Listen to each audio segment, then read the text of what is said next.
ચાલો છોકરાઓ, આજે હવે રાસાયણિક ગુણધર્મ છે એની અંદર આપણે વાત કરવાની છે એસ્ટરીકરણની.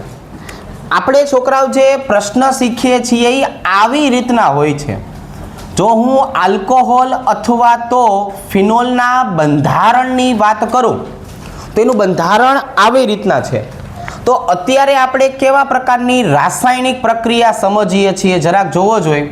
તો કે ભાઈ અત્યારે આપણે જે રાસાયણિક પ્રક્રિયા છોકરાઓ શીખીએ છીએ ને એ આવી છે કે ઓક્સિજન અને હાઇડ્રોજન વચ્ચેનો બંધને તોડીએ છીએ. જો આપણે એસિડિકતામાં શું કરતા હતા, ઓક્સિજન અને હાઇડ્રોજન વચ્ચેનો બંધ તૂટે એટલે હાઇડ્રોજન છે અહીંયાથી છૂટો પડશે અને હાઇડ્રોજન છૂટો પડવાને કારણે છે એ એસિડ તરીકે વર્તે.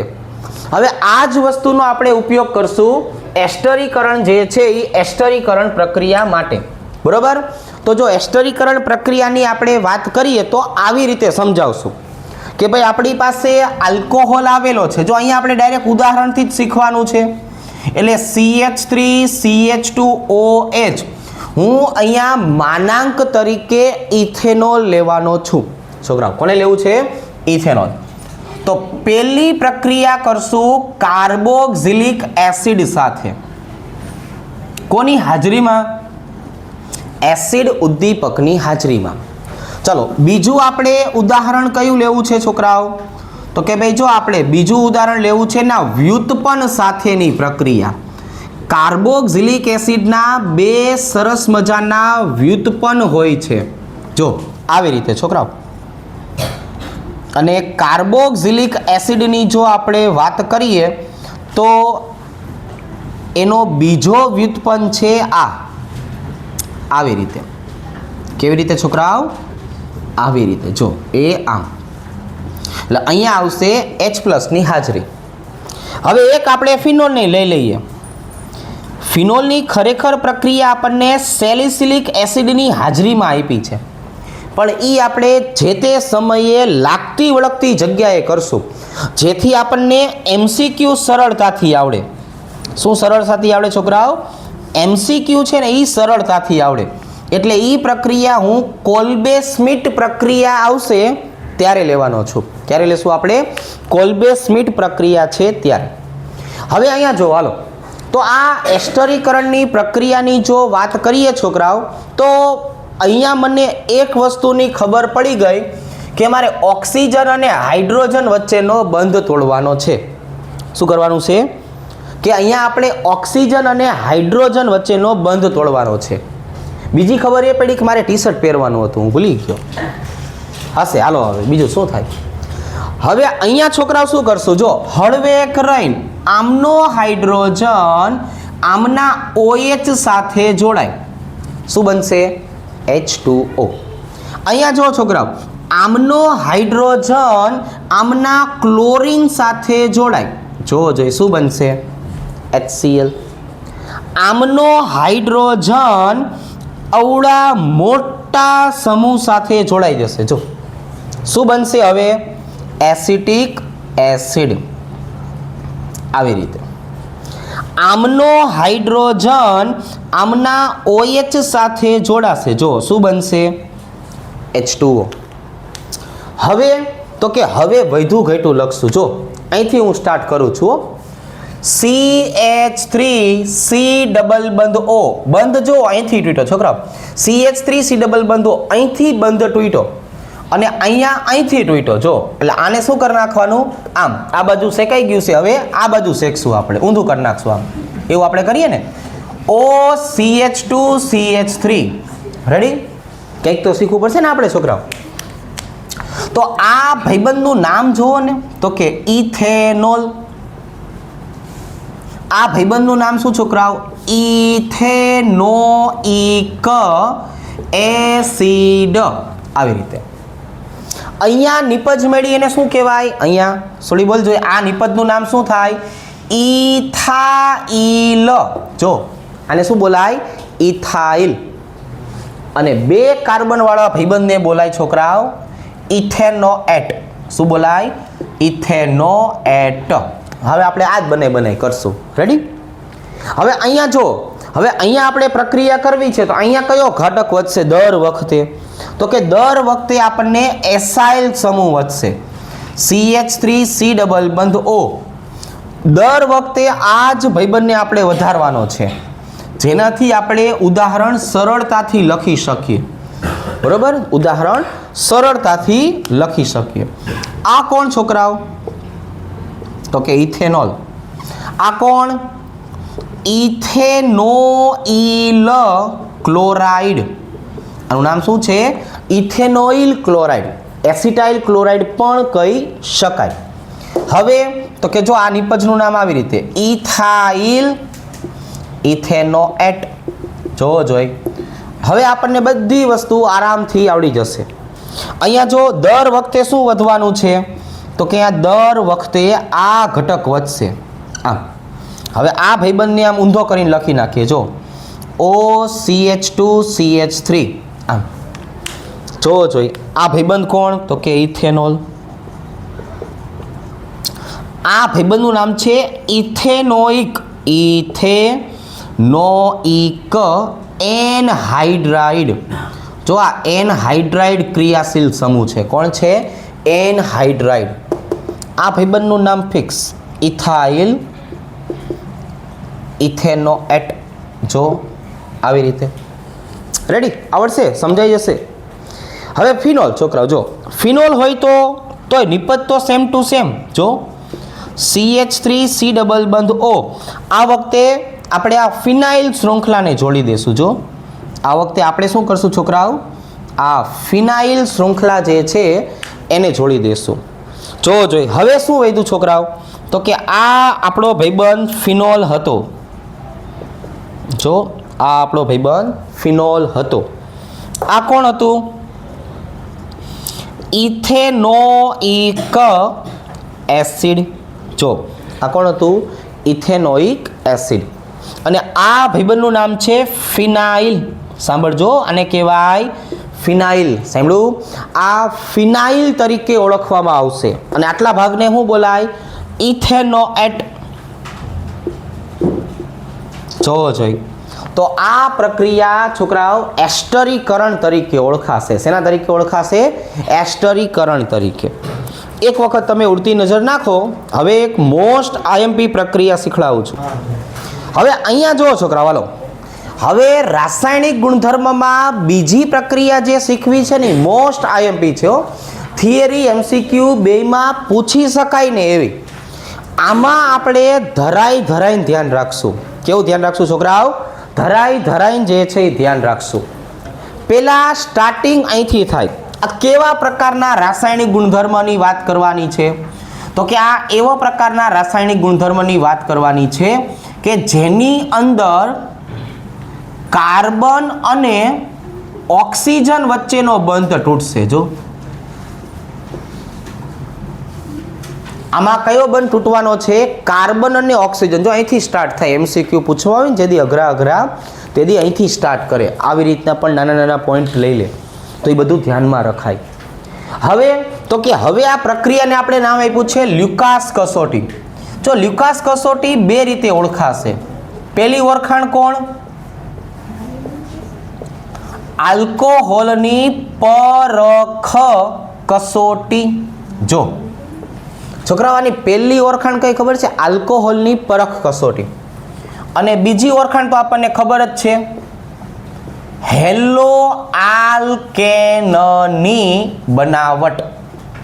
બરાબર, છઠ્ઠા ચેપ્ટરમાં પણ જો આપણે આટલું જ ડિટેલમાં શીખવાડ્યું હતું.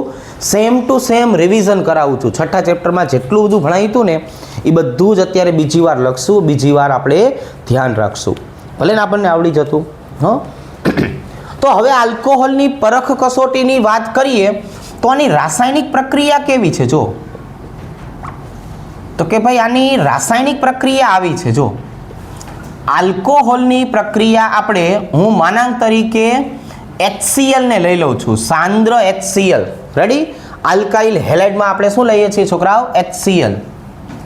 કયા ભાઈબંધની હાજરીમાં થશે? તો કે ભાઈ નિર્જળ ઝીંક ક્લોરાઇડ. લ્યુકાસને ઓળખવું હોય તો કેમ ઓળખશું? નિર્જળ ઝીંક ક્લોરાઇડ આપેલું હશે. કોણ આપેલું હશે? નિર્જળ ઝીંક ક્લોરાઇડ. હવે મને છોકરાઓ પ્રક્રિયામાં તો ખબર પડી ગઈ, ઉપર લખ્યું એટલે કે અહીંથી તો OH જ આવશે ફરજિયાત. તો અહીંયા કોણ આવે છોકરાઓ? જો હાઇડ્રોજન. શું બન્યું? તો કે જો પાણી બન્યું છોકરાઓ. અને મુખ્ય નિપજ આપણી કઈ? Alkyl halide. હું અહીંયા અત્યારે આલ્કાઇલ ક્લોરાઇડ લખું છું, ક્લોરીનની સાપેક્ષમાં સમજાવું છું એટલે. પણ હવે અહીંયા જે શીખવાનું છે ને તમારે ઈ કે અહીંયા પ્રક્રિયા 100% નહીં થાય. અહીંયા પ્રક્રિયા કઈ રીતે થશે ખબર છે તમને? તો કે અહીંયા પ્રક્રિયાનો આધાર છે કાર્બોકેટાયન. જો આની ક્રિયાવિધિની હું વાત કરું છોકરાઓ, તો આની ક્રિયાવિધિ કઈ છે? તો કે કાર્બોકેટાયનની સ્થિરતા ઉપર આધારિત છે. આ બધા મુદ્દા હોય ને MCQ ના હોય શીખવાનું. તો આ કાર્બોકેટાયન ક્રિયાવિધિને આધારે જે આપણને નિપજ મળવાની છે છોકરાઓ, હું એની વાત કરું છું. કઈ રીતે નિપજ મળશે આ બધી? તો કે જો આવી રીતે. હવે મને આ કાર્બોકેટાયન ક્રિયાવિધિ તો ખબર પડી ગઈ, તો એની સ્થિરતાનો ક્રમ બોલો. તો કે ભાઈ સ્થિરતાનો ક્રમ આપણે પાકો કર્યો છે 321. શું પાકો કર્યો છે છોકરાઓ? 321 મિથાઇલ કાર્બોકેટાયન. તો અહીંયા નિપજના ટકાવાર પ્રમાણ બદલાઈ જશે. હવે તો કે જો હવે ભાઈબંધ ધ્યાન રાખશું, આ વાદળું જે છે ને બહુ અગત્યનું છે, ધ્યાન રાખજો. અહીંયા આપણી પાસે બે પ્રકારના ઘટક આવેલા છે, એક આલ્કોહોલ છે અને એક આલ્કાઇલ હેલાઇડ છે. હવે આ બેયને આપણે પાણીમાં નાખવા છે. શેમાં નાખવું છોકરાઓ? પાણીમાં નાખવું છે. તો આલ્કોહોલ તો સ્વાભાવિક છે, કેવો હોય? ધ્રુવીય હોય. અને આ ઓછો ધ્રુવીય અથવા નિયરલી ઇક્વલ ટુ અધ્રુવીય. તો પાણીમાં ગયા પછી દાંત કાઢીને ઓગળી કોણ જશે? તો કે આલ્કોહોલ. બરાબર છે? આમ તો આલ્કોહોલ પાણી ભેગું મજા આવે. પણ હવે જો આલ્કાઇલ હેલાઇડની વાત કરીએ તો એ પાણી ભેગું મજા આવશે નહીં. બરાબર? ઘાસલેટની જેમ બેના નોખા ભાગ પડી જાય. બરાબર છે? તો અહીંયા આવું થશે. હવે આ જે દ્રાવ્યતાનો સવાલ છે ને એના આધારે MCQ આપણને પૂછાતા હોય. હાલો હવે સમજીએ કઈ રીતે. માની લ્યો કે છોકરાઓ હવે હું વાત કરું છું આલ્કોહોલની. જો તો આલ્કોહોલને છોકરાઓ આપણે 3 ભાગમાં વહેંચી દેવાના છે. કેટલા ભાગમાં વહેંચી દેવાના છે? 3 ભાગમાં. પહેલો ભાગ, બીજો ભાગ અને ત્રીજો ભાગ. એમાં જે પહેલો ભાગ આવ્યો ને છોકરાઓ, પહેલો ભાગ, એને શું કહેશું આપણે? તો કે એને કહેશું તૃતીયક આલ્કોહોલ. બીજા ભાગને કહેશું દ્વિતીયક આલ્કોહોલ અને આને કહેશું આપણે પ્રાથમિક આલ્કોહોલ. હવે આપણે ઉપર લખ્યું છે કે આની ક્રિયાવિધિ કઈ છે? તો કે કાર્બોકેટાયન. કઈ ક્રિયાવિધિ છે? કાર્બોકેટાયન. તો કાર્બોકેટાયનની હું વાત કરું તો આમાંથી શું બનશે? તૃતીયક કાર્બોકેટાયન. ઈ તો કેવો છે છોકરાઓ? તો કે સૌથી વધારે સ્થાયી છે. કેવો છે? સૌથી વધારે સ્થાયી. તો એનો મતલબ આવો થયો કે આ પ્રક્રિયા કરવા માટે ઉદ્દીપકની જરૂર નહીં પડે. અને આ ક્યારે થશે? ઓરડાના તાપમાને. આને ગરમ કરવાની જરૂર નથી. જો અહીંયા શું થવાનું છોકરાઓ? આને ગરમ કરવાની જરૂર નથી. આ ઓરડાના તાપમાને જ પ્રક્રિયા આપશે. તો હવે શું બન્યું? તો કે અહીંયા નિપજ બનવાની શક્યતા કેટલી છે? તો કે 90%થી વધુ. જો અહીંયા નિપજ કેટલી બનશે છોકરાઓ? 90%થી વધારે બનશે. એટલે શું થયું? તો કે જો એટલે આવું થયું. હવે હું આ કસનળીની વાત કરું છોકરાઓ, તો કસનળીમાં કેવું હશે કે ભાઈ અહીંયા 10% ભાગમાં જ કોણ આવેલું હશે? તો કે આ 10% ભાગમાં આલ્કોહોલ આવેલો હશે અને બાકીનું 90% ભાગ જે છે એ શેનાથી બનેલો હશે છોકરાઓ? તો કે આ 90% ભાગ છે ને એ આલ્કાઇલ હેલાઇડથી બની ગયો હશે. જો તો હવે જો હું પાણીની વાત કરું તો પાણી જે છે એ આની સાથે ઓગળી જશે 10% ભાગમાં, પણ પાણી આ 90% ભાગમાં ઓગળશે નહીં.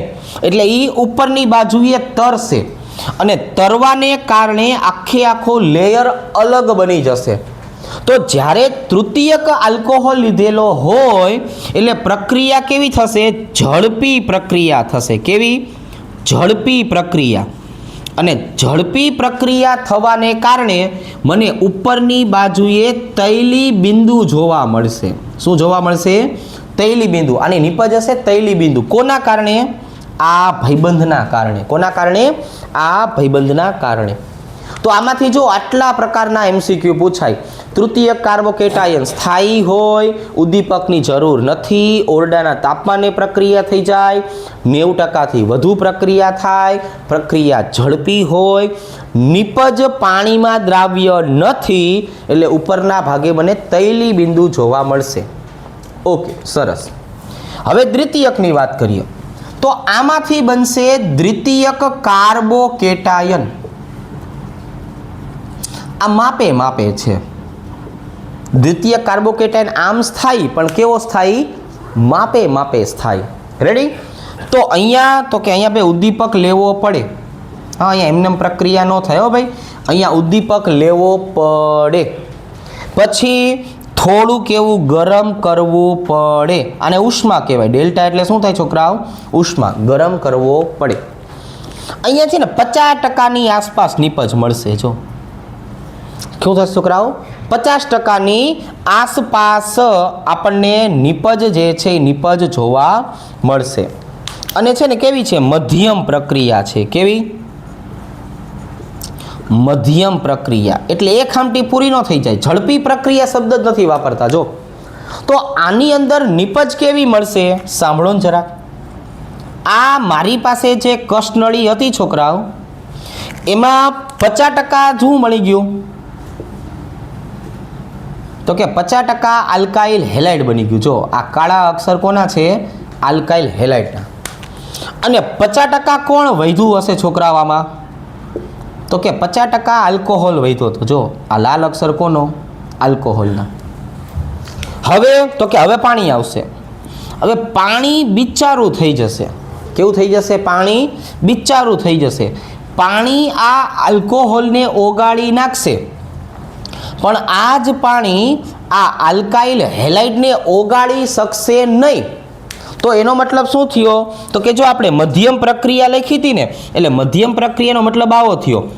5 મિનિટ બાદ અહીંયા કેમ તાત્કાલિક તૈલી બિંદુ મળી ગયા? એમ પ્રક્રિયા તાત્કાલિક ન થઈ. જો ધીમે ધીમે ધીમે ધીમે થઈ. એટલે 5 મિનિટ બાદ આ બેયનું મિશ્રણ થઈ ગયું. પાણી અડધા આલ્કોહોલને ઓગાળી નાખશે, પણ અડધા આલ્કાઇલ હેલાઇડને ઓગાળી શકે નહીં. એટલે આટલું દ્રાવણ છે ને ધૂંધળું થઈ ગયું. કેવું થઈ ગયું છોકરાઓ? ધૂંધળું. અત્યારે હું લખું છું દૂધિયું. હવે જે મેં લખ્યું ને ધૂંધળું દ્રાવણ, આ ધૂંધળું ન કહેવાય એને? શું ને? ધૂંધળું જ કહેવાય આને. ધો નથી ધો? ઈ હાલ હોય. ધૂંધળું દ્રાવણ એટલે છોકરાઓ કલીલ દ્રાવણ કહેવાય. કેવું કહેવાય? કલીલ દ્રાવણ. અહીં જે કલીલ દ્રાવણ હોય ને, કલીલ, એનો મતલબ થાય ની આરપાર જોઈ ન શકાય. કેવું હોય? એની આરપાર જોઈ ન શકાય. એટલે દૂધિયું દ્રાવણ, ધૂંધળું દ્રાવણ, કલીલ દ્રાવણ, આ બધા સમાનાર્થી શબ્દ થયા, યાદ રાખજો. બરાબર? તો જો અહીંયા આવી રીતે પ્રક્રિયા થઈ. હવે પ્રાથમિકની વાત કરીએ. જો અહીંયા આવશે છોકરાઓ પ્રાથમિક કાર્બોકેટાયન. અહીંયા શું આવશે? પ્રાથમિક કાર્બોકેટાયન. હા, ઓછો સ્થાયી. કેવો છોકરાઓ? ઓછો સ્થાયી. ઉદ્દીપકની જરૂર પડે તો કે હા, જેટલો હોય એટલો ઉદ્દીપક ઠલવી જ નાખવાનો. ગરમ કરવો પડે તો કે ખૂબ જ ગરમ કરવો પડે. જો આને શું કરવું પડે? ખૂબ જ ગરમ કરવો પડે. નિપજનું પ્રમાણ બહુ ઓછું હોય છોકરાઓ. નિપજનું પ્રમાણ કેટલું હોય? બહુ ઓછું હોય. બરાબર છે? અને ધીરે ધીરે પ્રક્રિયા થશે. કેવી પ્રક્રિયા થશે? ધીરે ધીરે પ્રક્રિયા થશે. તો હવે આનું અવલોકન શું થશે? તો કે ભાઈ જો આનું અવલોકન છે ને આવું થાય. સાંભળજો. આમાં 90%થી 85% કોણ હશે? આલ્કોહોલ. જો દેખાય છે? આ લાલ કલરનો આલ્કોહોલ હતો ને આપણે, અને આમાં 10 થી 15% તળિયે કોણ બન્યું હશે? તો કે ભાઈ આલ્કાઇલ હેલાઇડ. જો આ RX છે, પણ આ ઉપરનો જે જાજો બધો ભાગ છે એ કોણ? આલ્કોહોલ, જે પાણીમાં કેવો હતો? દ્રાવ્ય. તો એના કારણે મને હવે આ દ્રાવણ ચોખ્ખું લાગશે, ક્લિયર. કેવું લાગશે છોકરાઓ? ચોખ્ખું લાગશે, ક્લિયર દ્રાવણ જોવા મળે.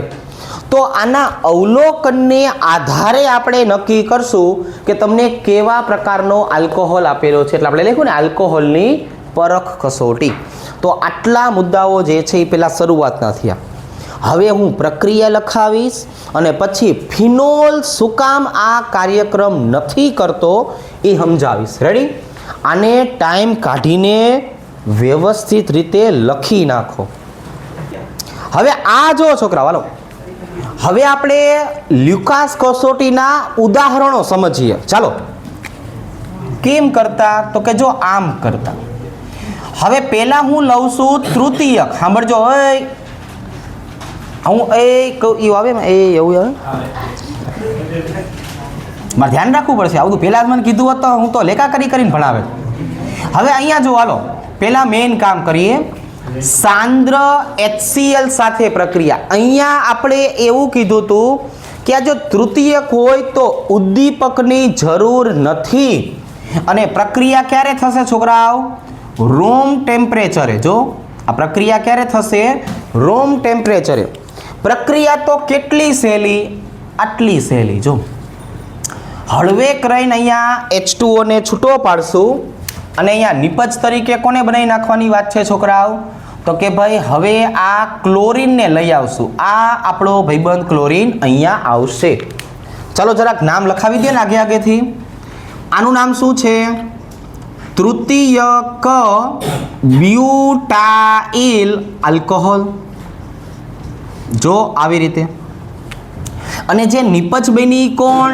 તૃતીયક બ્યુટાઇલ ક્લોરાઇડ.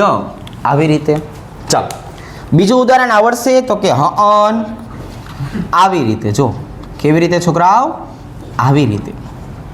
હવે આની પ્રક્રિયા કરવાની છે આપણે સાંદ્ર HCl સાથે, પણ દ્વિતીયક વખતે ઝિંક ક્લોરાઇડ લેવાનો છે.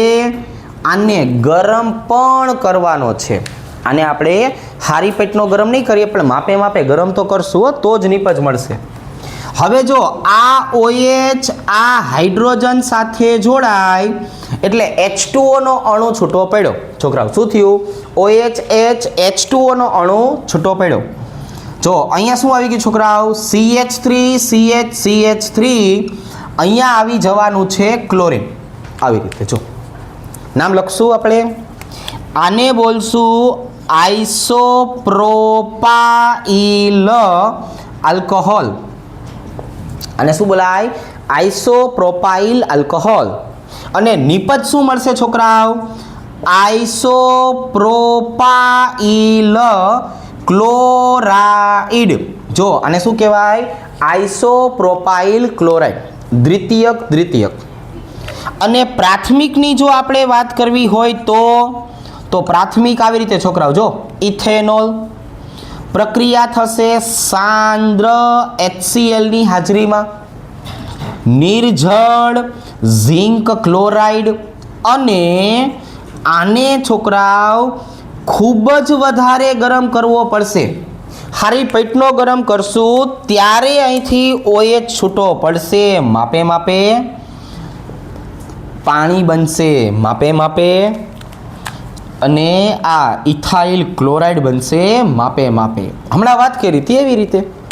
નામ લખાઈ દો. હાલો આ કોણ? આ ઇથાઇલ આલ્કોહોલ. આ કોણ છોકરાઓ? Ethyl chloride. જો આ કોણ? Ethyl chloride. આવી રીતે છોકરાઓ ખ્યાલ આવી જશે ને? હવે શું કરશું છોકરાઓ? તો કે હવે આપણે ઓલું સમજાવશું. કયું સમજાવશું? તો કે ભાઈ ફિનોલની વાત કરીએ તો ફિનોલ લ્યુકાસ કસોટી આપતો નથી. હું ફિનોલની પ્રક્રિયા સાંદ્ર HCl સાથે નિર્જળ ઝેડેન ક્લોરાઇડની હાજરીમાં પ્રક્રિયા કરું તો આ પ્રક્રિયા નહીં આપે. શું કામ? ચાલો સમજીએ. તો જો ફિનોલની પ્રક્રિયા ન આપવા પાછળના આટલા બધા કારણ છે. કેટલા બધા કારણ છે? આટલા બધા કારણ છે. પહેલું કારણ છોકરાઓ કે અહીંયા જે કાર્બન રહેલો છે ને એ sp2 સંકરણ ધરાવે છે, એટલે એની બંધ લંબાઈ ટૂંકી હોય. બીજું, આ અબંધકારક ઇલેક્ટ્રોન યુગ્મ અહીંયા શું કરશે તો કે ભાઈ અહીંયા ઈ ભાઈબંધ આંશિક દ્વિબંધ બનાવશે. જો શું બનાવશે? આંશિક દ્વિબંધ, એટલે બંધ લંબાઈ વધારે મજબૂત બની ગઈ. હવે હું બેને ભેગા કરીને શું લખી નાખું છું? બંધ લંબાઈ ટૂંકી. અને બંધ લંબાઈ ટૂંકી થઈ એટલે શું થયું છોકરાઓ? કાર્બન અને ઓક્સિજન બંધ પ્રબળ બની ગયો. હવે આ સરળતાથી તૂટે નહીં. બીજું, આ અબંધકારક ઇલેક્ટ્રોન યુગ્મ અંદર આવવાથી શું થશે તો કે સંસ્પંદન થાય છે. અને સંસ્પંદન થવાથી શું થશે? અસ્થાયી ફિનાઇલ કેટાયન બનશે. જો શું થશે? અસ્થાયી ફિનાઇલ કેટાયન બનશે, જેના કારણે ફિનોલ લ્યુકાસ કસોટી આપતો નથી. આનું તારણ શું નીકળ્યું છોકરાઓ? કે ફિનોલ લ્યુકાસ કસોટી આપતો નથી. તો હવે આજે મેં બધા કારણ લખ્યા ને, એ કારણ SN1 સાથે જોડાયેલા છે. કેમ કે કાર્બોકેટાયન શેમાં આવશે? SN1 માં. તો ફિનોલ SN1 પ્રક્રિયા આપતો નથી, એટલે આ એક પણ પ્રકારની પ્રક્રિયા થતી નથી. તો આ ખૂબ જ અગત્યની મુદ્દાઓ છે MCQ માટે. તમને ખરા ખોટામાં પૂછી શકે, AR પ્રકારના વાક્યોમાં પૂછી શકે. તો આ બધામાં ધ્યાન રાખજો, બધામાં ધ્યાન રાખજો.